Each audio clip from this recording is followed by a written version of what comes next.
A very good morning to you, and good afternoon, good evening. Well, welcome to the things of the Spirit that I would like to share with you today. Mamela, I want to ask you a question. Do you ever feel like the life that you are living is not your life? Do you ever feel like you have carried a burden that is not yours? At some point, you feel like it's like I'm paying off something that I did not do. And again, at some point, you feel like, no, my struggles do not match my personality. Well, today I want us to share something about that seems to be very familiar, that is seem to be even common in our days, where you find the life that you're basically living today, it doesn't really match the energy that you're giving unto life. Like, you have your own desire, you know what you want in this world, you know how you feel about a certain lifestyle, but somehow you can't even make sense of what you are going through.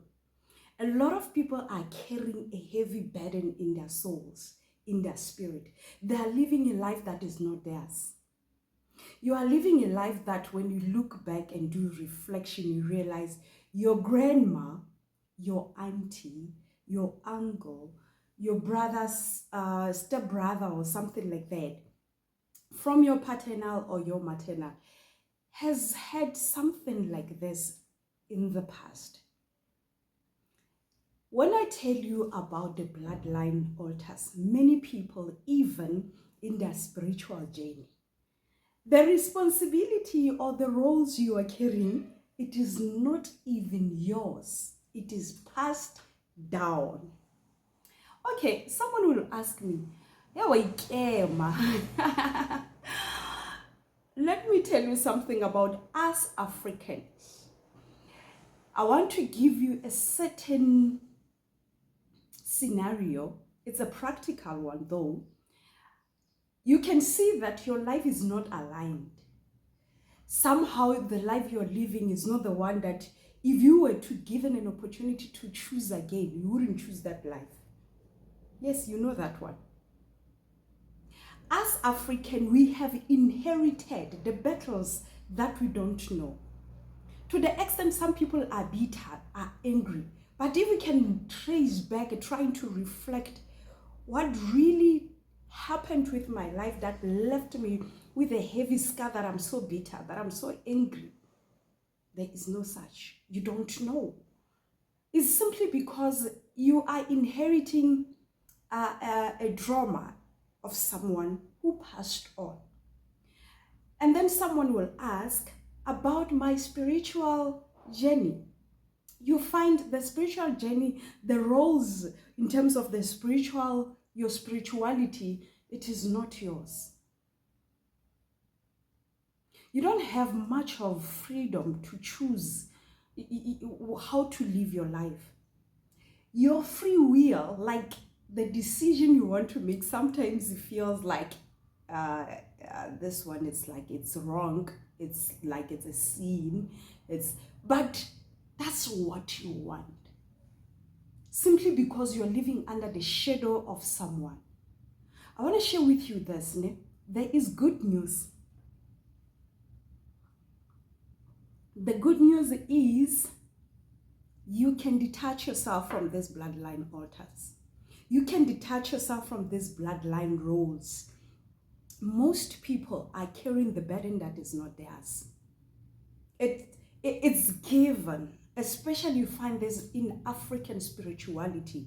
You know, our African spirituality was based on certain rituals that are passed down to generation. There were sacrifices, rituals, agreements, or covenants that we were not part of. But somehow you find yourself, you are paying that. Some of us, the battles that we are going through, it's not ours. Your struggle is not real, your struggle.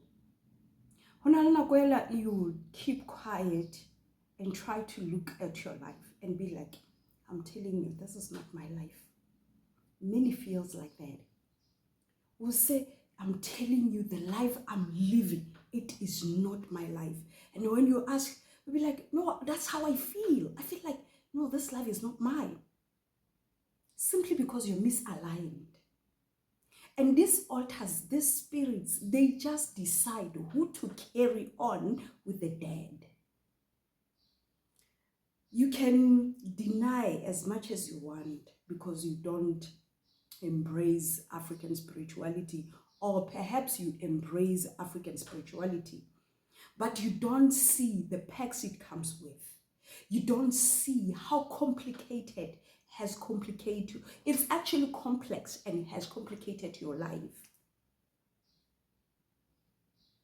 Many people, when you ask them, they will tell you, where I am, I somehow feel like this is not where I'm supposed to be. And you will ask me, so what is it that I can do to detach myself, get back to my identity? You are an individual with your own mandate, not mandate passed on. You shouldn't be carrying on with the spiritual roles of someone. You have your own. You have your very own.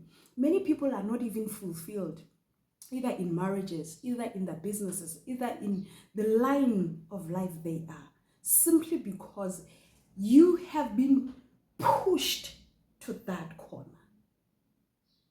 And you have abandoned what is really, really, really yours. If you need to know more, stay tuned, because I do not just talk these things. There is already answers. Many people went in different churches looking for solution of what troubles them. And it seems like the only bus station, the only destiny for them is, if for me, I need peace, I need to make sense of what I'm going through, I need to be to a certain church. Nope. You need to be aligned. You need to detach yourself from all these things and receive clarity. Receive the spirit of truth that comes with the clarity, that comes with the revelation. Because you already have the spirit of truth. But the spirit of truth can never communicate with us if there's so much of commotion, chaos. It needs stillness. You need to be calm.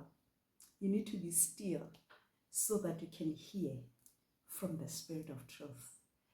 Stay tuned in the things of the spirit.